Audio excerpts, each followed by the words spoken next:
want to greet each one in Jesus' name this morning and welcome everyone to the service here. It's been good to be here from the singing, congregational singing this morning through the devotional and the Sunday school hour. It's been a blessing. I had to think too this morning when we sang that song, "Would Men Know That You've Been with Jesus," as it goes very well with our Sunday school lesson today and the experience that Peter and John had in sharing Christ in a very physical way with the rulers and the Sadducees there. Also, very interestingly, there's that song number 421. There's no discussion needed when somebody says that number because it's the same song in both hymnals. And it starts out with, "Prince of Peace, control my will," and it ends with "be in oneness with Christ." And very similar to the song we just got done singing. Do you notice that they're close to the end where it says, "Oh, make me love thee," that everybody is in unison. It's a oneness there. I think it's more than just an idea. I think that's what he wants. And so those things also contribute. This morning we're looking forward to having Brother Duane Yoder share with us on the work, the boys' camp there in Ireland, and so just like to give a few thoughts before that time. Psalm 119 is an interesting psalm. Lauren talked this morning about preparing, a people prepared. And I was waiting for him to talk about Ezra. In Ezra 7, verse 10, it says, Ezra prepared his heart to seek the law of the Lord and to do it, and to teach to Israel statutes and judgments. Psalms 119 is attributed, at least by some writers, to Ezra. And if you, those that are in school, if Mr. Nathan would give you an assignment, like Ezra may have had here, where he took the letters from the Hebrew alphabet, and he took all those letters, and then he took 8 verses, made 8 lines that all started with that letter. And that's what Psalms 119 was originally. It was the Hebrew alphabet, line by line, ABC, we say ABC, because I don't know what the Beth is the second letter in the Hebrew alphabet. And all of those lines would have to start with that letter. Now we lost it in translation to English, and at least the King James did, but we didn't. So I trust the thoughts are the same there, but the exact sequence, that beautiful piece of literature was probably lost on that end of it. But I'd like to read that second part, Beth, starting with verse 9.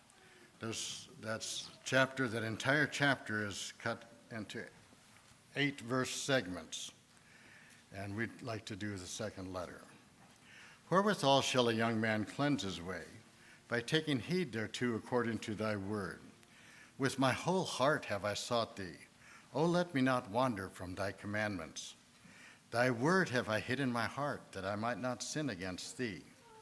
Blessed art thou, O Lord. Teach me thy statutes. With my lips have I declared all the judgments of thy mouth. I have rejoiced in the way of thy testimonies as much as in all riches. I will meditate in thy precepts and have respect unto thy ways. I will delight myself in thy statutes. I will not forget thy word." Throughout this psalm, there's only a few verses. There is 1, 2, 3, 4, 5 verses that do not have one of these 10 words in them. Testimonies, commandments, precepts, word, law, ways, truth, judgments, righteousness, statutes. And if this was truly written by Ezra the scribe, which I think it may well have been, he was a man that it says here, he prepared his heart to seek the Lord, to teach Israel, and to do it. And it's so true to the point here where he says that, thy word have I hid in my heart that I might not sin against thee. I will meditate in thy precepts and have respect unto thy ways. That's not the one I was looking for. With my whole heart have I sought thee. Oh, let me not wander from thy commandments. I think he really had that in his heart, and that was what motivated him. And interestingly enough, that Jesus wrote or prophesied that in the new covenant that the commandment is going to be written in our hearts and in our minds, and that's what's going to motivate us. And so I think that he had a taste of that when he was when he was writing these words. So I trust that can be our testimony as well. With my whole heart have I sought thee. Oh, let me not wander from thy commandments. I'd like to have Duane Yoder come on up here, and we'll have a prayer and give the rest of the time over to him, and wish the Lord's blessing on that. One of the things I hope to learn, one of the very many things I hope to learn,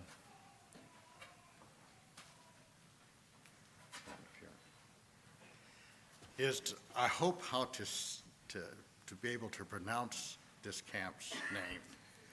I've read it, I've read the newsletters many times, and I know what it looks like, but I don't know how to say it. All right, let's pray. Dear Lord, as we come to you just now, we want to thank you for the privilege we have of calling you our Father. We want to just honor you and the work that you're doing in many places in the world. Open our hearts to thy word and work, whatever you have for us. We ask in your name this morning. Amen. Lord bless you.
I'd like to welcome each one here this morning. It's wonderful to be here with you all.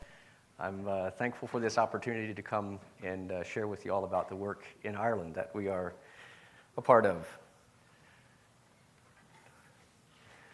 Just by way of introduction, as was mentioned, my name is Duane Yoder, and I'm here with my wife, Loretta, and we have 4 children. Casper is 5, Roisin is 4, Emma is 2, and Aria is 8 months old.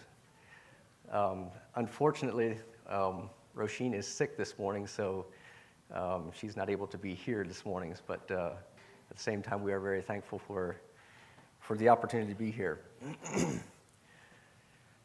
I realize that this morning's service is maybe not a normal sermon, but at the same time, I do want to, I want this to be a part, an inspiration for you in a time of worship that we can be together and worship our God and Savior. If you have your Bibles, I'd like for you to turn to Matthew chapter 23. I'd like to start off with a short passage there that we are quite familiar with, but as I think about camp and the work there, it is this passage comes to mind when I think about the work at camp. Matthew chapter 25, beginning in verse 31, and read to the end of the chapter.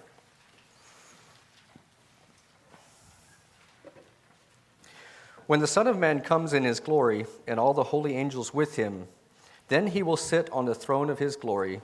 All the nations will be gathered before him, and he will separate them one from another, as a shepherd divides his sheep from the goats, and he will set the sheep on his right hand, but the goats on the left. Then the king will say to those on his right hand, "Come, you blessed of my Father, inherit the kingdom prepared for you from the foundation of the world. For I was hungry, and you gave me food. I was thirsty, and you gave me drink. I was a stranger, and you took me in. I was naked, and you clothed me. I was sick, and you visited me.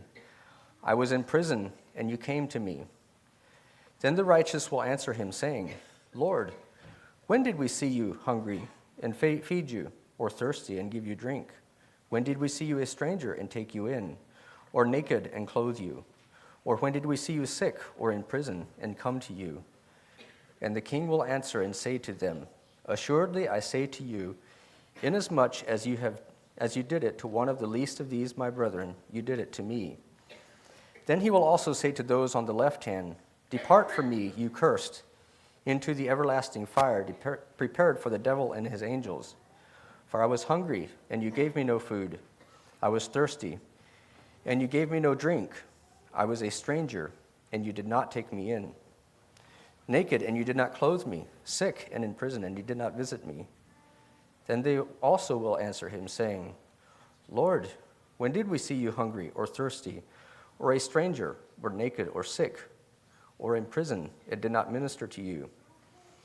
Then he will answer them, saying, "Assuredly I say to you, inasmuch as you did not do it to one of the least of these, you did not do it to me. And these will go away into everlasting punishment, but the righteous into eternal life." This is a very sobering passage for us to consider.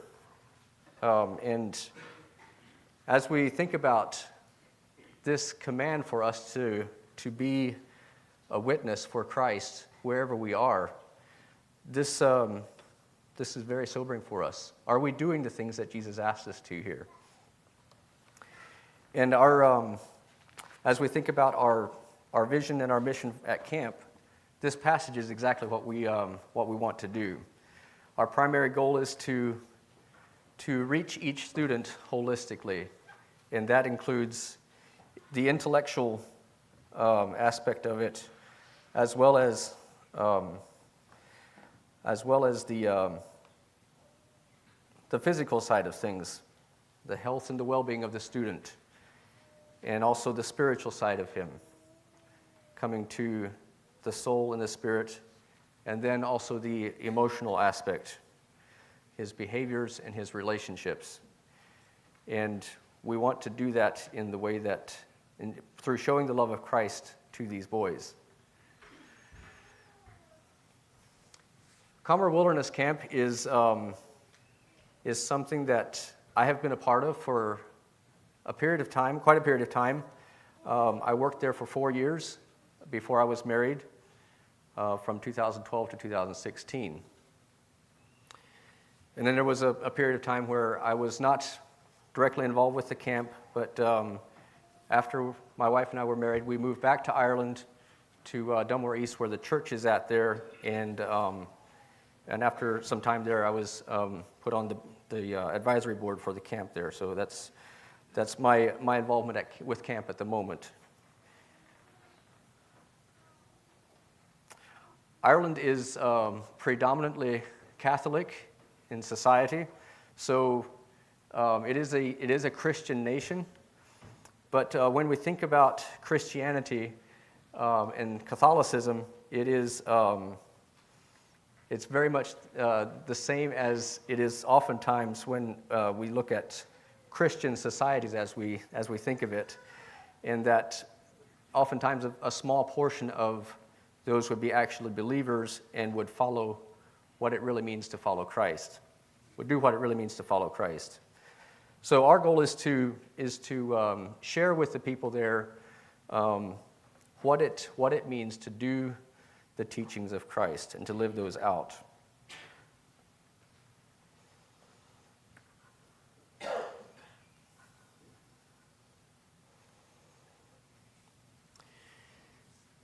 The camp started there.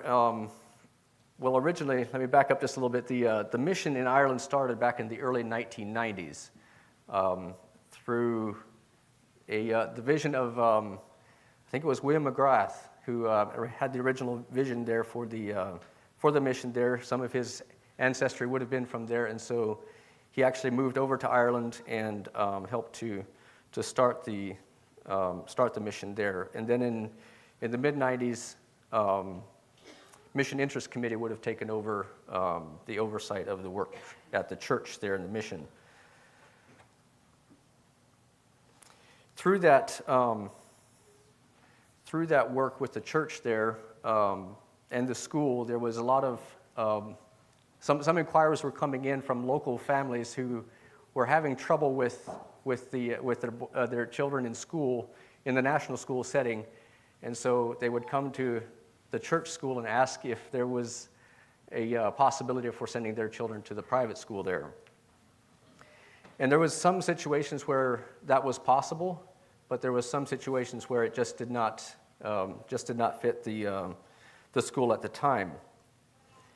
And so, with some of these interactions with local people there, a few people started putting their heads together and started asking the question: is there more that we could do?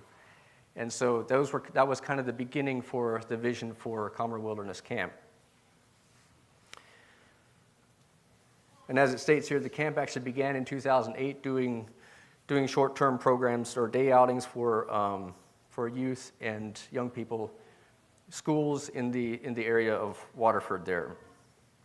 Waterford is located in the southeastern part of Ireland, which is often referred to as the sunny southeast, which is, the reason for that is because we get a lot of rain, but it seems like the southeastern part of the country has a bit more sunshine than the rest of the country. But we do enjoy the sun when it does shine. It does rain a lot, but and because of that, it is often green year round. The grass never really goes brown. It's almost always green, but in the wintertime it does kind of go dormant and stops growing. But usually only for a couple months there, and then it comes back, and you have to continue mowing your yard. But it's a very, very nice part of the country. We have come to enjoy it and to appreciate the culture there. The camp is basically based on the Wilderness Road Therapeutic Camping Model, which is, I think it started in the 60s or 70s by Campbell Lockmiller, who wanted to provide, who was doing some research in options for young boys and youth at risk who have had trouble in school or at home, or maybe they've been in trouble with authorities and different things like that, and just giving them an opportunity to learn what it means to honor and respect and to live positively in the society where they are at.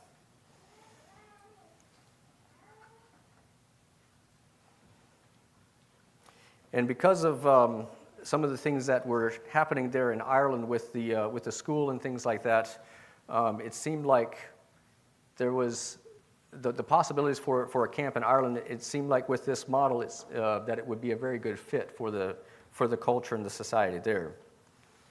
And so that was one of the reasons why this vision was pursued then.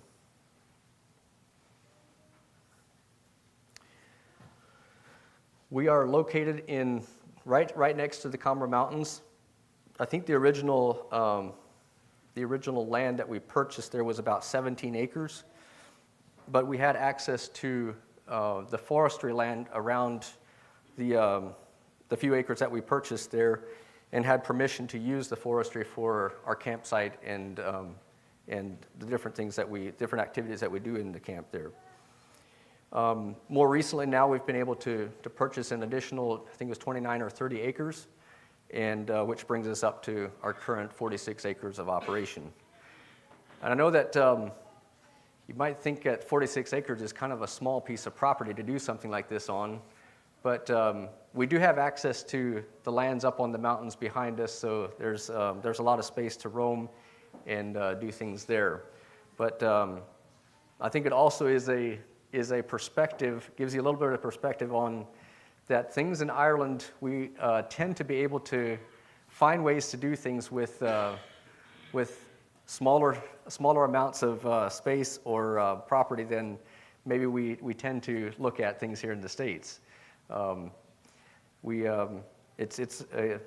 amazed at times what we're able to work with in just small amounts of area and space that we have. But God has shown His faithfulness in so many ways in those aspects. Being right up against the mountains there, it provides us a lot of opportunity to do a lot of outings and hiking and camping and things like that with the lads that come. And one of the reasons that we have been working on purchasing more land is just to help us become more autonomous, and that we can. It also allows us to further develop our program a bit more. So work is continuing to be done in the development of the camp as well.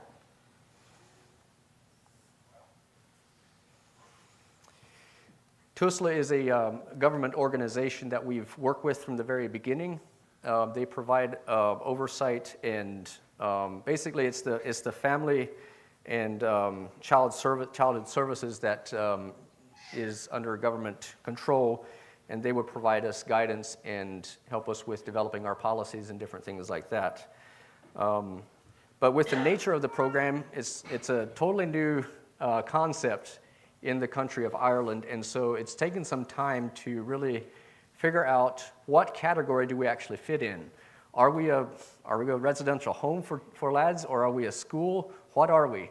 It's been the type of thing that we've had a lot of challenges to figure out who provides the governance for us and helps us to be accountable and to do things in the legal way and the way that they need to be done. So TUSLA has finally come to the point where we work with them long enough that they kind of understand our program a bit more, and we have more recently now changed our legal name to Comeragh Wilderness Academy, because we are now registered with TUSLA as a private or independent alternative school. So we are classified as a school, and so education is a major part of what we do, although the education aspect of camp is quite a bit different from a normal classroom setting, and I'll come to that a little bit later. The way that I would look at it is camp is kind of a good mixture of a residential home, which is where we live, where the students live. It's also a school. It's a place of study. It could be looked at as a detention center, but not completely. But at the same time, I use that term because it's kind of the last option for some of these lads that come. If they would not come to camp, then they would probably go into a detention center. It can also be looked at as somewhat of a boot camp, which is kind of brings the discipline and the structure aspect of it, but also I would see it most of all as a counseling center, a place where life for lasting change happens, and we see a lot of good things happen with the boys, and even and along with the boys, the staff that work there as well. I think it's important for us to understand that when we as staff go in there and work and we open ourselves up, there are so many things that we can learn as well. And the boys can help us learn those things.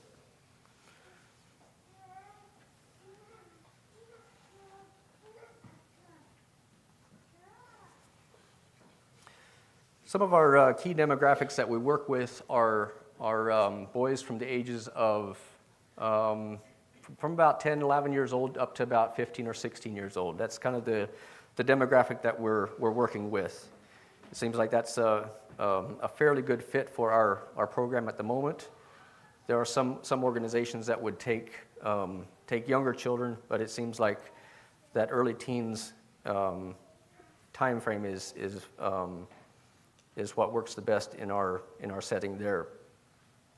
And these are, like I mentioned before, these are lads that would oftentimes have difficulties at home or at school or with authorities that if not dealt with soon enough, that they then can lead to many other societal problems in the communities where they live. And these things include things like drug addiction and suicides and criminal activity and teen pregnancies, and then that cycle just continues and continues for generations. And it's very sobering when you work with some of these situations and just the desperateness of some of these families that come to us for help. One of the causes for this is a childhood that is without a father. We run into that so many times that it's a single mother that is trying to find a way for her son to grow and move ahead successfully. And I think it's a good reminder for us that where we see the breakdown of God-ordained family structure, society tends to break down with it very soon following that. And so some of these things that do factor into these difficulties that these lads face are things that are mentioned here, that there's no father, there's sexual abuse, physical abuse, and lots of things that can be traumatic for these young boys. But I think it's very important that we cannot emphasize enough the importance of a father in a home. And for you young boys here and young girls, I would like to just encourage you that it doesn't matter what your relationship with your father is. Be thankful that you have a father present and put the effort into building that relationship with your father. And fathers, do the same to do that with your children, because it is something that is very important in the family structure and in the structure of our society as well.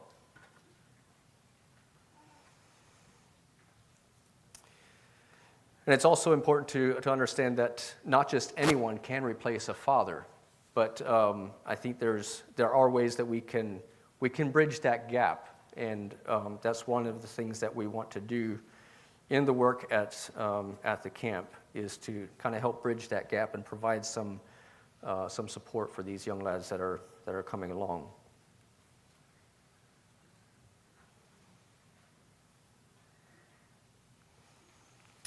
And another reason that we do it, as I mentioned before, is that we do take it seriously that Christ has called us to fulfill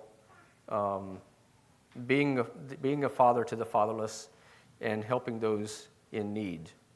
I think we as Kingdom Christians have a duty to fulfill, and we dare not shirk that duty.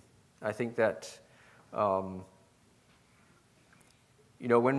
whatever society we find ourselves in, whatever community we find ourselves in, it's important that we find ways to reach out and help those who are desperate and who need help. And oftentimes we might not pick up on the things on the hints that people give us. It might be a look of despair. It might be a look of desperation. Maybe even just a downcast glance or a sullen expression. Pick up on those things and reach out to those individuals that you see around you. bring that hope that you have within you, and share that love of Christ with them. Because it's important that we do share that and that we don't keep it to ourselves.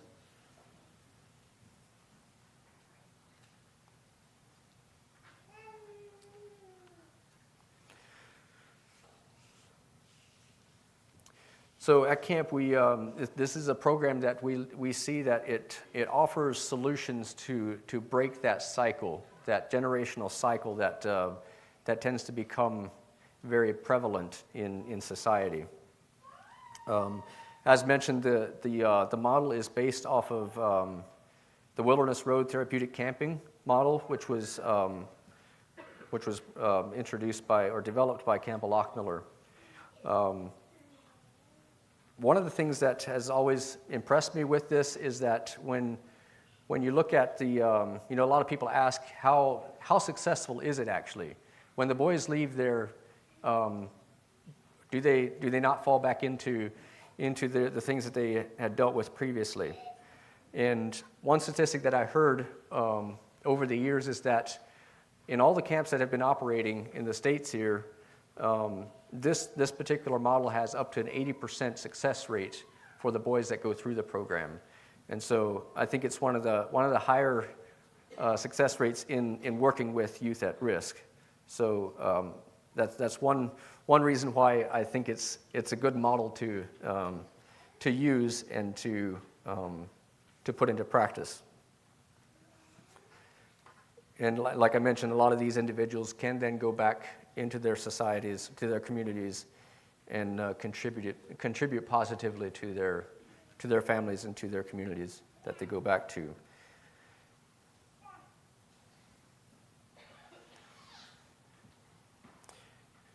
And along with that, there's also oftentimes the boys that go through this program can oftentimes re-enter their school or their classrooms at either the same level or a little bit above the same level as their peers.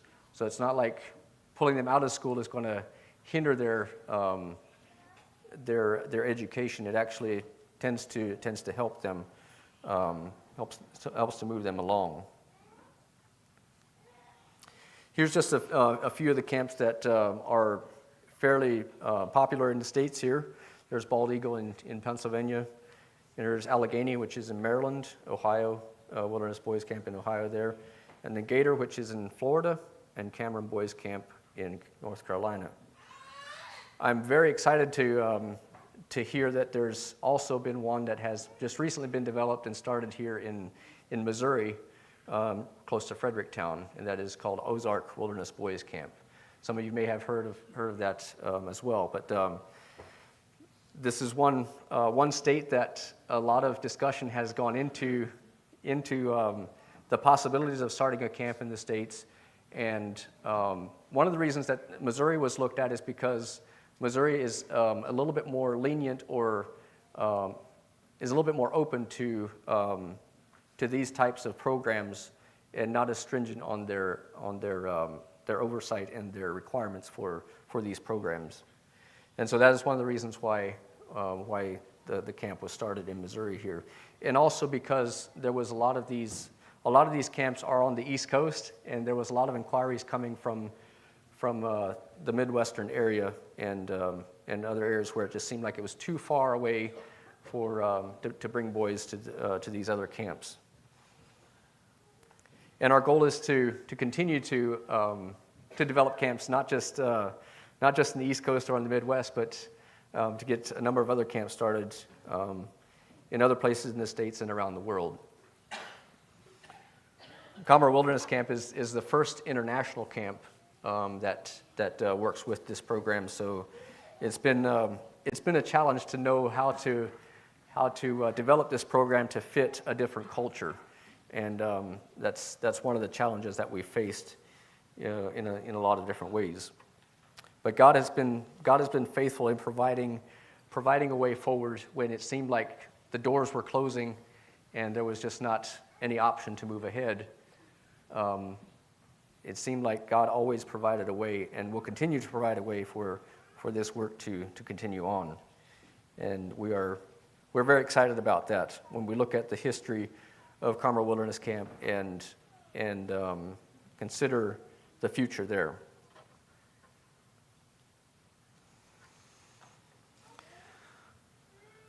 So taking a little bit closer look at what we do and how it works, how the program works, and what is actually involved in camp. What's the action that makes this so effective or so good? One of the things that we have to remember is that these boys come from settings that are fairly chaotic.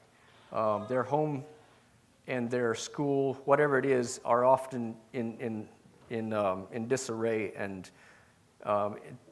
when we think about those types of settings, chaos never promotes healing. There's not really an opportunity for boys to grow and develop good habits in those types of settings. And so camp tends to take an approach from the very basic plans, basic look at life and what is needed. We all understand that structure is very important, but that if we have too much structure, then it becomes very rigid, and it tends to be very difficult. But when we think about camp, we come back to the basics. And one of the things that we do is we stress several aspects of how we go about our daily activities. The first thing that we do is we spend quite a bit of time planning. Every activity, morning, afternoon, and evening, those times are all structured and planned by the lads themselves with the help of the chiefs that work with them. Following that time of planning, we then go out and we do those activities. It's important that we have a good plan, that we can then enjoy those activities that we have planned to do. And I think oftentimes that's where we stop. We tend to plan something fairly well, and then we go out and do it. But then there's one last aspect that we really stress at camp, and that is evaluating. After we do something, we then sit down and we start asking each other questions. How did that go? Did we do that right? Is there ways that we can improve this? Are there things that could be done better next time? Are there things that we did right that we want to continue to do in our future plans? There's also the group work aspect, and these three ways, the planning and doing and evaluating, is all a part of group work. But the group work also stresses the importance of learning to work together with each other to accomplish these things in a positive way. Another thing that we tend to do is, because of this structured environment and a place that everybody contributes, we want to look at the aspect of changing from the outside in. Our goal is to provide an environment where these boys have the opportunity to sit down and think about, what is it that I need to address in my life? What is it that needs to change?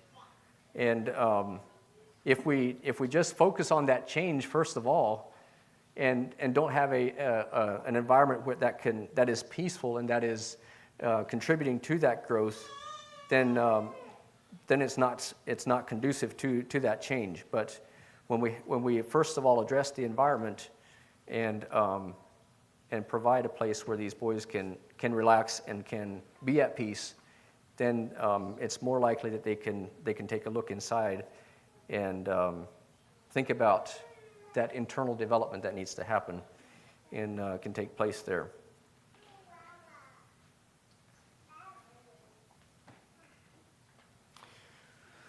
Routines are a big aspect of camp. We do a lot of simple tasks that might seem very menial, but they are part of that structure that I just mentioned.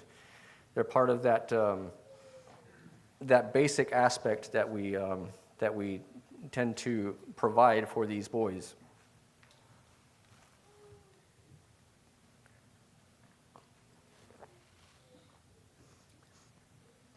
Some of these simple routines include things like fixing your bed.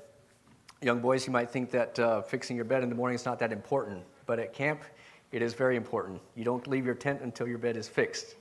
And the tent is swept out, and things are clean and orderly and in their place.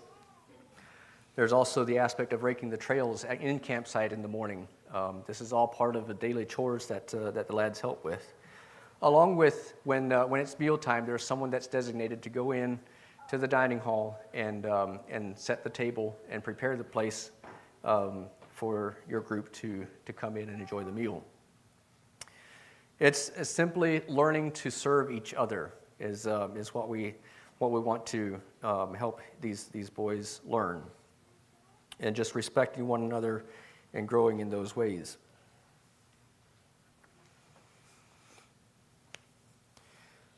These also, there's opportunities there for students to observe and learn from the people around them, building relationships with the staff and the individuals there, and to help point out opportunities for improvement and growth in each one's life. As I mentioned before, like the staff personnel can oftentimes provide and fill roles that, such as being a father figure, a teacher, or a pastor, or a coach, and just simply learning life skills together and building healthy relationships with adults in their lives. A lot of these lads just don't really have any concept of what it means to have a healthy relationship with the adults in their lives. But that is one thing that we hold in high regard and want to promote in the work that we do there.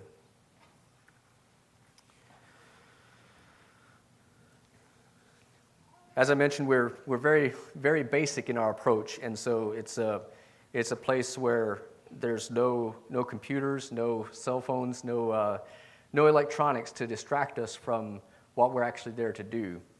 When boys come to camp,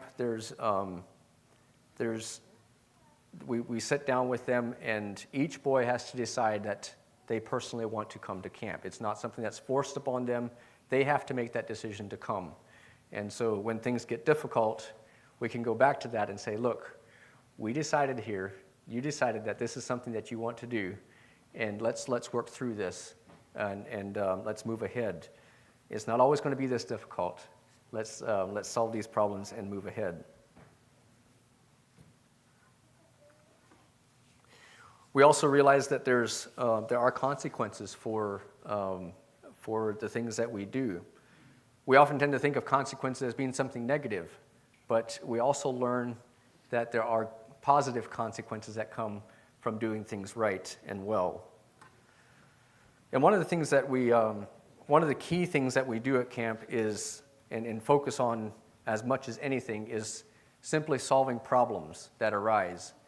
It doesn't matter what we're doing, we stop and we talk about what is the problem and what can we do to address that. When we think about problem solving, I like to just open it up for y'all. There's kind of 3 or 4 main steps that we think about when we think about solving problems, and I'd like to see if we can hear what some of those things are. When you think about solving problems, what's the first thing that comes to your mind that is needed to solve that problem? Face the problem. Face the problem? Okay. Acknowledge that there is a problem. Oh, acknowledge that there is a problem. Very good. Admit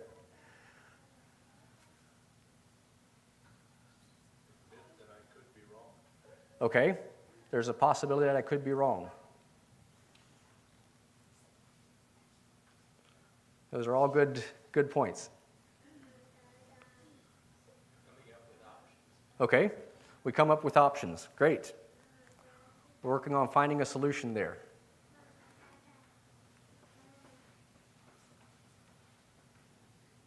Yeah, those are all good points. I think that most importantly, when we think about problem solving, it's first of all important that we identify and we agree what this problem is that we're dealing with.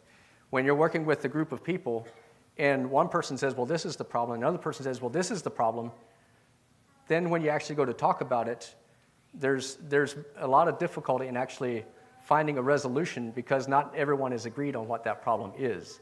And so it's important that we identify it and we all agree that this is the problem that we're working on. And so identifying it is very important. And then we can talk about it. The next step is then to find a solution. What's the answer to this? How can we work through this? What would help us to solve this? And then following that, once we agree to what would help us, we then put that into action. We apply that solution to that problem, and we work through that. After we do that, then it's important that we take the time to evaluate, how did that actually go? Did we actually solve this problem, or do we need to do something else to address this? Are there ways that, other things that we could do to solve this problem? And that's the evaluation aspect of what I mentioned there. So identifying the problem, finding a solution, implementing that solution, and then evaluating that after it's applied. And I think those four steps are not just important to camp. It can be implemented in any setting that you find yourself in, whether it's at home, at church, at work. It doesn't matter. Those 4 steps are very important.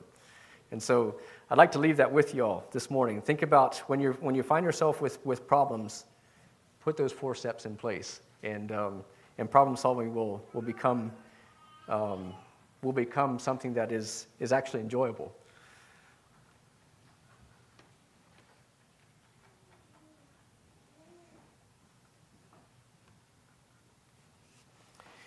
And one of these things that problem solving kind of brings into focus is that we need to take personal responsibility for our actions. And it's not someone else's responsibility to take care of the things that I have caused, or things that I have contributed in a way that takes the group in a different direction from what we actually need to go. And so in that whole planning aspect, the different activities that we do, every student, every lad has to take responsibility for contributing to that in a positive way.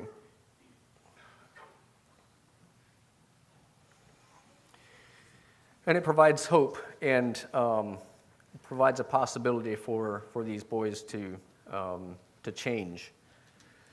The time frame that a lot of these boys look at when they initially come to camp is that the structure is basically that they come for 6 weeks at a time, and they live in the forest with each other in tents, and then at the end of 6 weeks they have a home visit that lasts for about 5 days, and then they would return for another 6-week period for as long as necessary. Up to a lot of them tend to be there for anywhere from 14 to 24 months. It seems like that's kind of the time frame that it takes for a lot of these things to be implemented and to be learned and put into action. That stays with the lads. So that's kind of the reason that we have taken that approach. As mentioned, when the lads come to camp, we sit down and we discuss with them and their families what all is. What are the things that you want to address? What are the things that are causing problems at home? What are goals that we can put in place for you to work towards that can help you grow and to learn and to reintegrate back into what you have into your community where you're from. And so the lads usually have 2 or 3 goals that they write down when they initially come. And goals have to be something that can be reached. They have to be measurable. They have to be something that the lads know when I've reached this goal, I can check that off. And then we help them establish another goal that they want to work towards. It's all about looking at and working towards a common interest, a common goal that the lads want to work towards, and changes they want to make.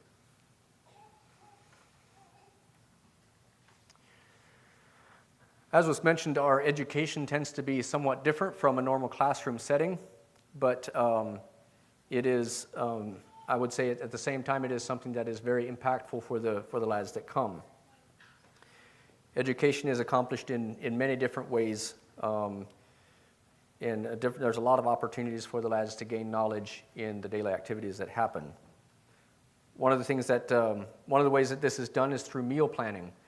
There's 2 days a week when the lads have to put together menus and plan to cook a meal for their group back at campsite over an open fire. They cook their meals, and then the rest of the time they actually go to a dining hall where we have a cook that prepares the meals at those times. But 2 days a week, breakfast, lunch, and dinner, the lads would do the cooking back at campsite. And so with meal planning, there's things like budgeting. I think they're given €4 a person, that they have to stay within that budget, and they can work together within that budget, and oftentimes they can also they can come up with quite good meals even with that budget. The other aspect is that nutrition is something that we value, and it's a part of helping lads understand that just eating chips and snacks every day is not the healthiest approach, and it's also not the cheapest approach. And so helping them understand that these things are important, and that doing budgeting and nutrition are part of a major part of the education there.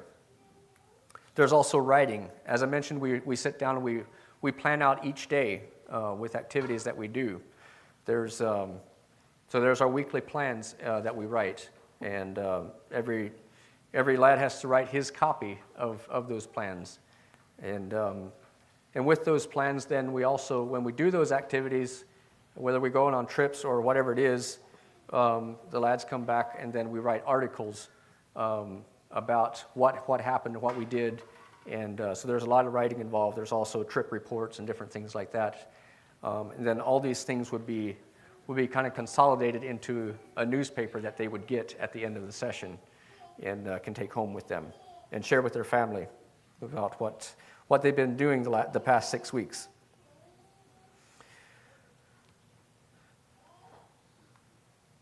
Another major aspect of our education is our building, our tent construction, and different things like that. Tent building is something that's a very important aspect of camp, because I think that every lad that comes should have an experience of what it's like to put together and build a structure, and what's involved with that. You have to go out and you have to figure out what size is necessary to do what we want to do with this structure. We have to figure out how much material is it going to take, and because we have to, when we figure that out, we can then go out into the forest and cut down the trees that are necessary to build these structures. And also with that comes scheduling. We have to do this in a way that we actually figure time to figure adequate time to do these things. There's also things like we often go out exploring and doing various trips and things like that. Things like hiking or swimming in the sea, canoe trips. There's a lot of different ways that we get out and do things with the lads that can be educational. You know, hiking, you can. There's a lot of planning that goes into that. Swimming in the sea, there's oftentimes tidal pools that the lads can go through and find shellfish and other types of fish and things like that they can then go back to our library and figure out, well, what kind of fish or what kind of crab is this or whatever, and they can learn a lot of things in that way.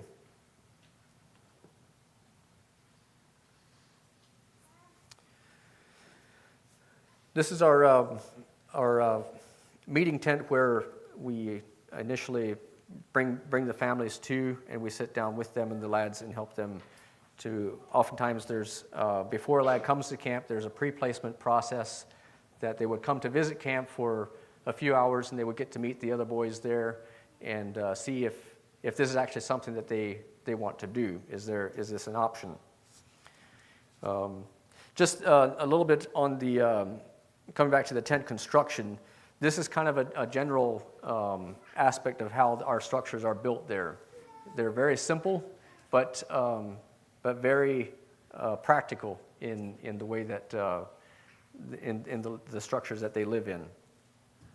This is all timber that we cut out of the forest there, and then the sides are covered with a canvas or a tarpaulin type of material that we can put together. And even in the wintertime, we have stoves that can heat these structures, and they're nice and warm for the lads to sleep in then. So this is kind of a perspective of campsite. On the left there is the entrance tent. In the middle there is one of the sleeping tents. And then the one on the right there is what we call our PH tent, which is our personal hygiene tent.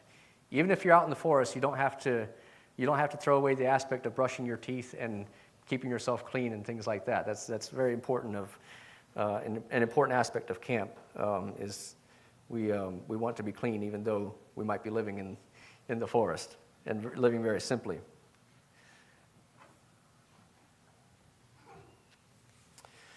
Chuck tent is a place in campsite where we do a lot of different activities. It's a place where we eat. When on those 2 days that the meals are cooked back at campsite, this is where those meals take place. And we can also sit down when it's raining outside. We can sit down inside and carve various things projects that we're working on. We can also play games or work on other crafts that we're currently working on. This is our cook tent. I would say that this is a place where a lot of the lads that come that maybe have never really had experience cooking a meal before. It's amazing when you light up that fire how those boys really get into cooking a meal. And something about boys and flames that go together very well. And they can turn out a really good meal if they have the appropriate planning and preparedness for it.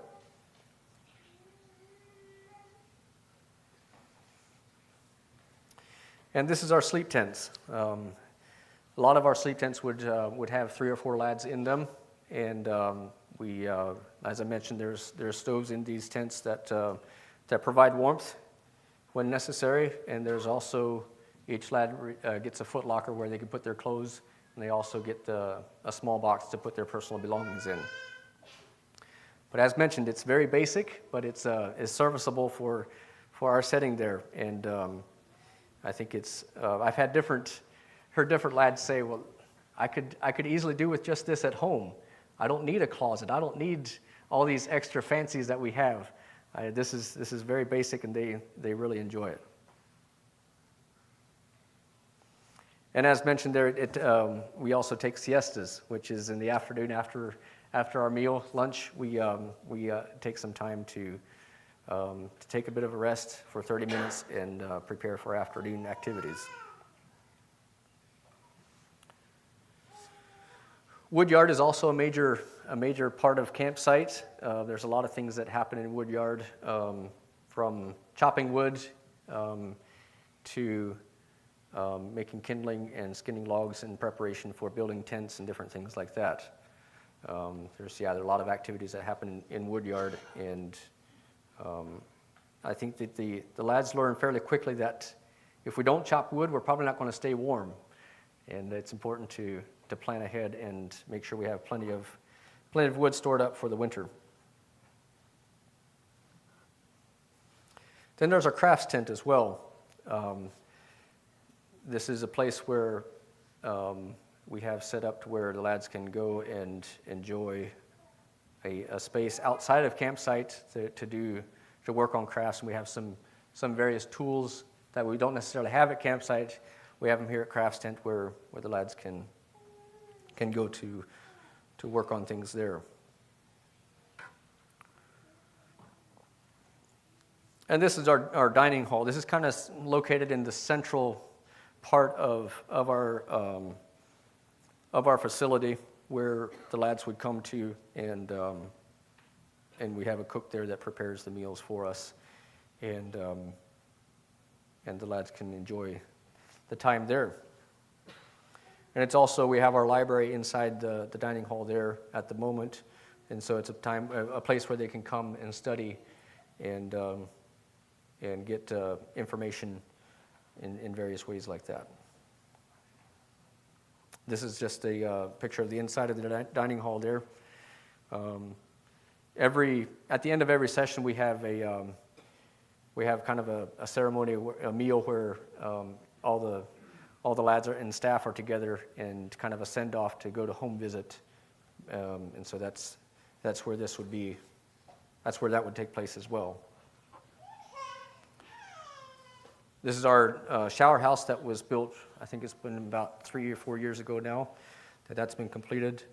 Another aspect there that cleanliness is also possible when we put in effort to do it in a basic setting like that. And this is our tool shed. So this is right next to our dining hall, where we have some basic tools back at campsite that the lads can use, but there's also a lot of other tools that we would keep in the tool shed here for certain tasks, certain projects that need to be done, and so those would be stored here in the tool shed. And then we have the forest as well. There's a lot of space in the surrounding forest and up on the mountain, and areas that we can go, and we have a lot of opportunities to learn and do activities there. We have the rivers and the lakes. We have so many different places that we can go, and it provides fun opportunity for the lads to enjoy the outdoors and to connect with God's creation. These are some of the mountains behind camp there, and we enjoy hiking, and there's sometimes when we even we include the staff in different outings up on the mountain and enjoy time together.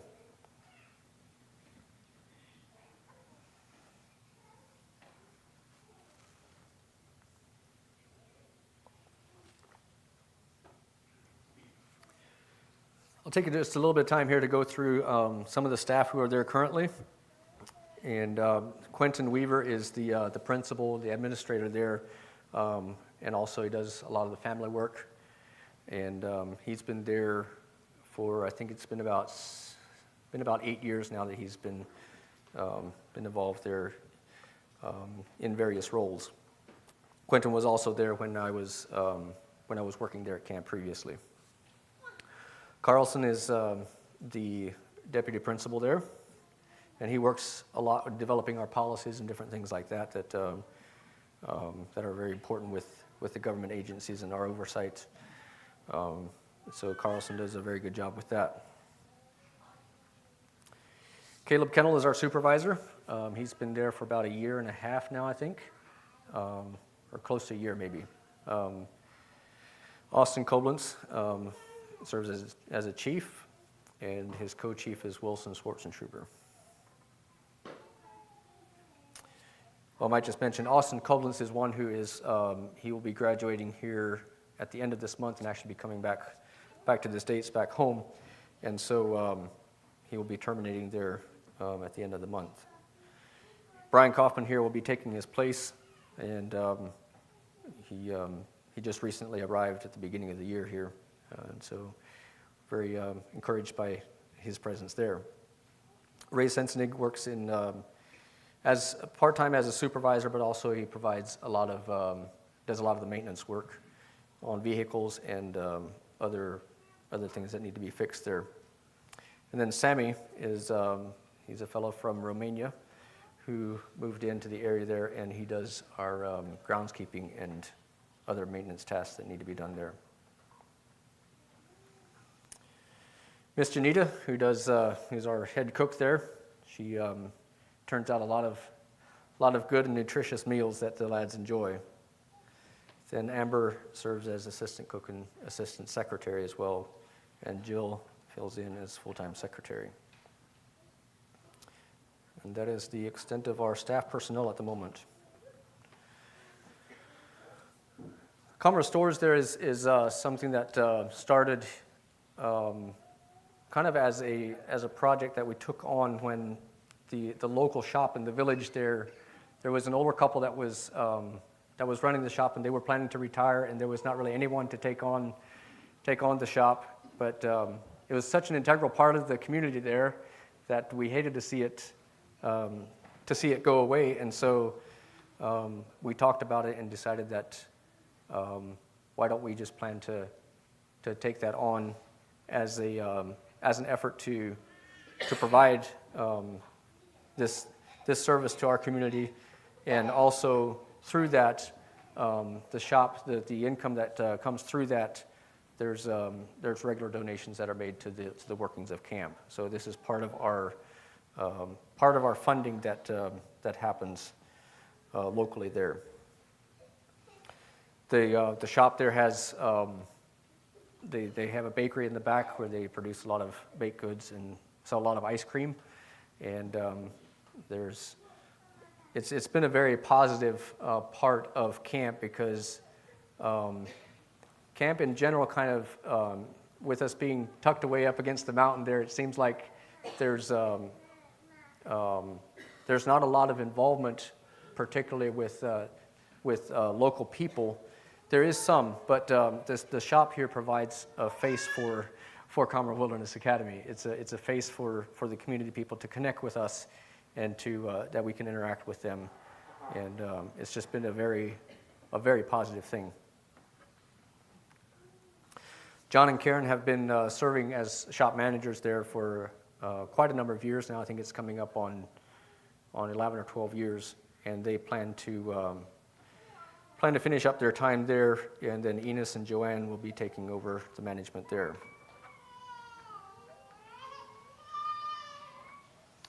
And then Enos and Joanne's daughter Katrina is working there as well at the shop, and Lori Lehman and Rosalind Yoder are all working there.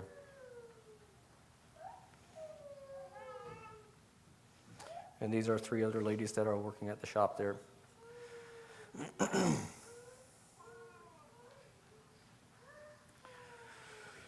So where's the future for camp?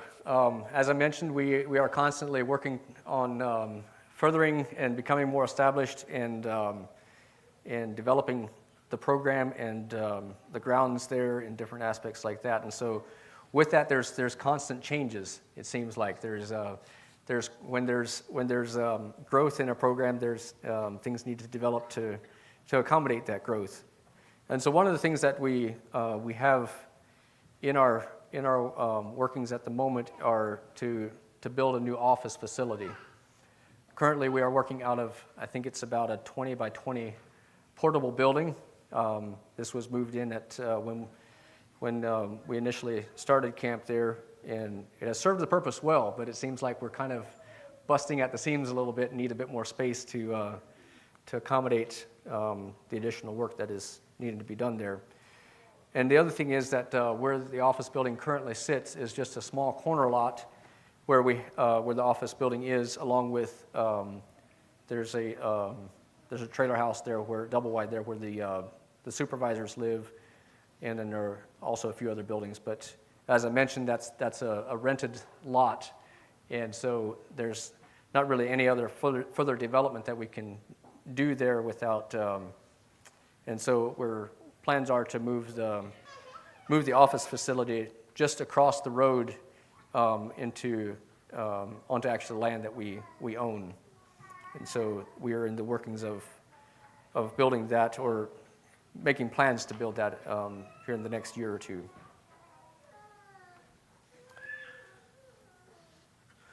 We also have the opportunity to purchase this house. This is currently where John and Karen Hostetler live, and John owns the house there and is making that, with them planning to finish up there in Ireland. He would like to sell this on to Comeragh Wilderness Academy, and this is the price that we're looking at paying for this, which it's fairly reasonable for what compared to other places in the area there. So I think John is being quite generous with us in offering this at this price. But we're working on getting funds for that at the moment to make that purchase. And the plans would be to probably move Enos and Joanne and their family into the house here once that is purchased. I mentioned the library that's currently in our dining hall. The picture on the left there is our current library facility, which is fairly limited. And so with the goal of helping provide opportunities for lads to learn, we would like to expand our library facility into its own structure. And as I mentioned, this is something that we're looking to do in the next couple of years as well. It's one of our primary workings that we're planning for at the moment.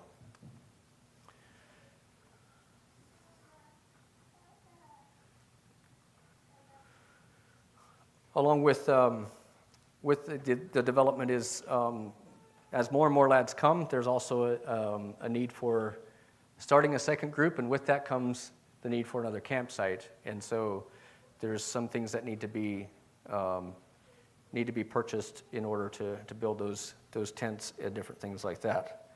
So there's some expenses that go along with that. But at the moment we have 5 boys, and I think next week we're planning to enroll our 6th into that group, and plans are to bring that group up to about 7 or 8 boys, and then we'll work on developing a second group following that. So a second campsite is fairly imminent. It's something that we have to take a look at.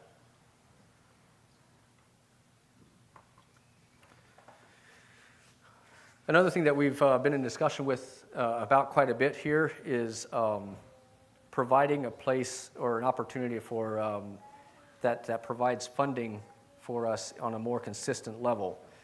Up until this point, we've largely been able to continue based on generous donors donating funds to us to keep us going, but we are looking to become a little bit more established and bring a little bit more of a stable income for our future.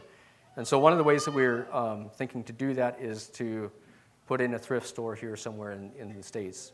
We're not exactly sure that's going to end up at yet, but we're kind of in the initial stages of the process there.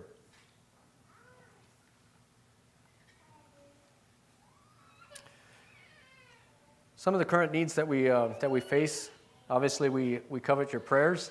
We ask that you would continue to pray for us and the work that is happening there, and that God's protection and His blessing would continue in the work there, and that He would provide wisdom in further development and growth and the changes that happen at camp there.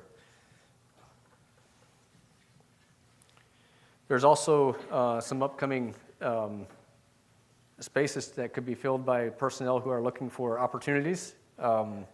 We're looking for a baker to come work in the Comeragh stores there coming this August. One of the girls there will be finishing up and moving home. So there's an opportunity there for, if any young ladies are looking for opportunities to come and serve.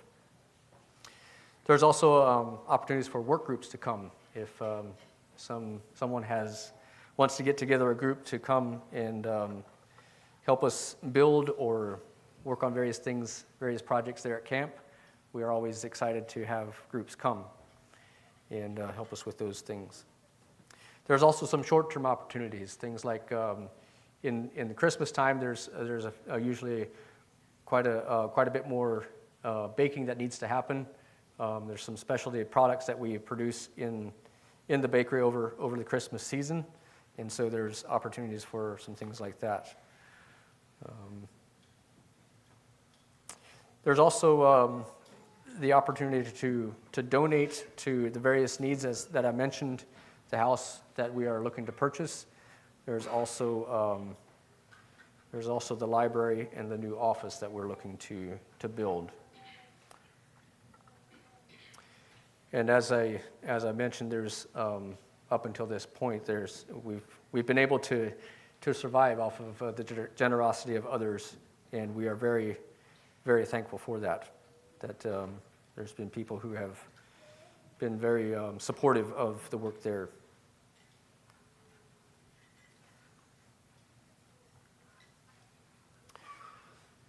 If you want to contact us, here is our information, and I want to also just mention that there's a small table in the back here. If you do not receive our newsletter and would like to, you can sign up for it in the back there. There's also some brochures and some things there that you can take with you, and it should have this information on there as well if you want the information to contact us.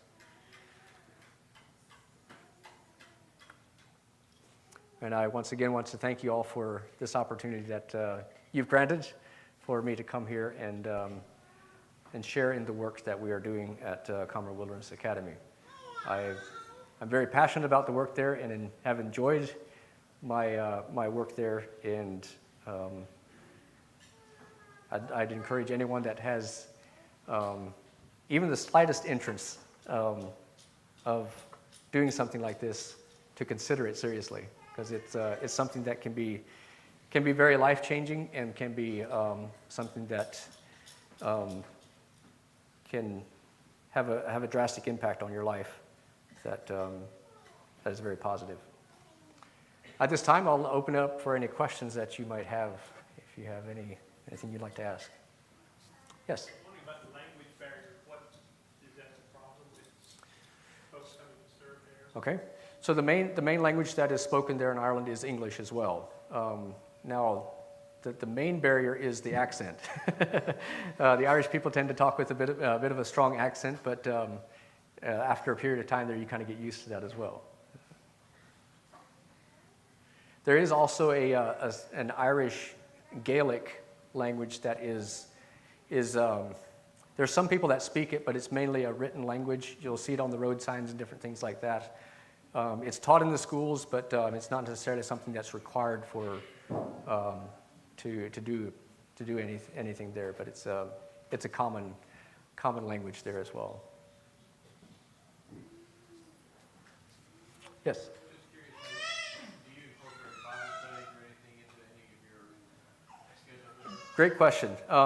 So there is some aspects of Bible study that we would incorporate. There's, like in the mornings when the lads get up and after their tents are cleaned and things like that, they would sit down outside at what we call meeting logs, and one of the chiefs would have a short passage of scripture that they would read with the lads and kind of draw their attention to.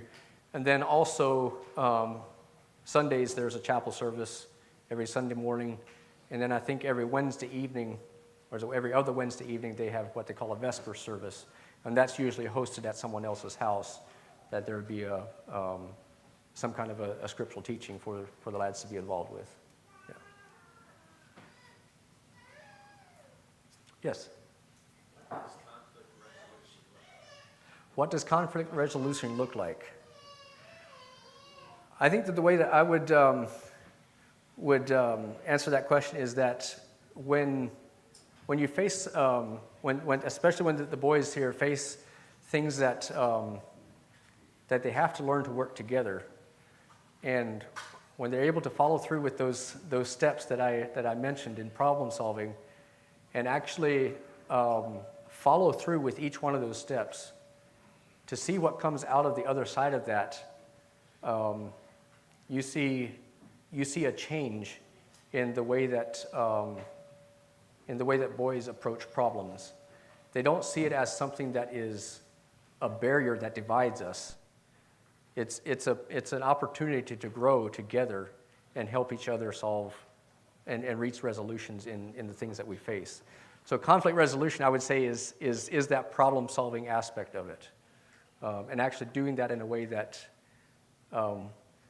we don't get stuck on what the problem is necessarily, but we work through that process, and it's something that has to be done quite continually. It's not something that we can say that, well, we've done that now, we can move on. but it's something that we have to face on a regular basis. Yes? Okay. Yeah, the 4 steps for problem solving are identifying the problem, finding a solution, implementing that solution, and then evaluating afterwards. So those are the 4 steps.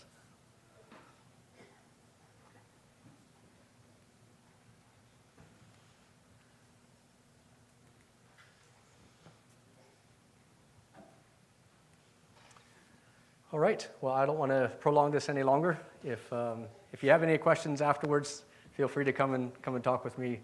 I'll be around here yet. So, thanks for your attention, and I'll turn it back over to the ministry.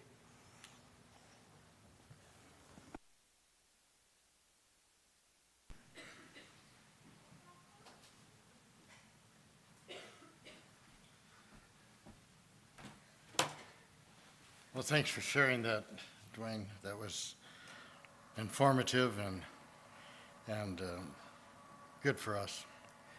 May have helped us in ways that are unrelated to Wilderness Boys Camp. So, looking that it may be that. Anyhow, that's an interesting. Any work that is involving changing people's lives is kingdom work, and I appreciate the effort that was made there on that.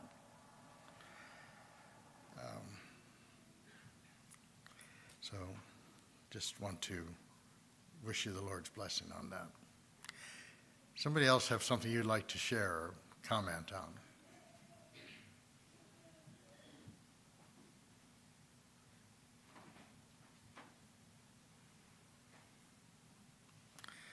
All right, for our local congregation here,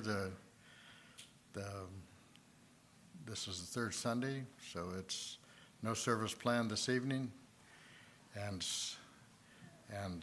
it's our opportunity to do something to impact someone's life in a way that we don't normally do. So reach out of the box and visit someone or have someone over that you don't normally do, and try that.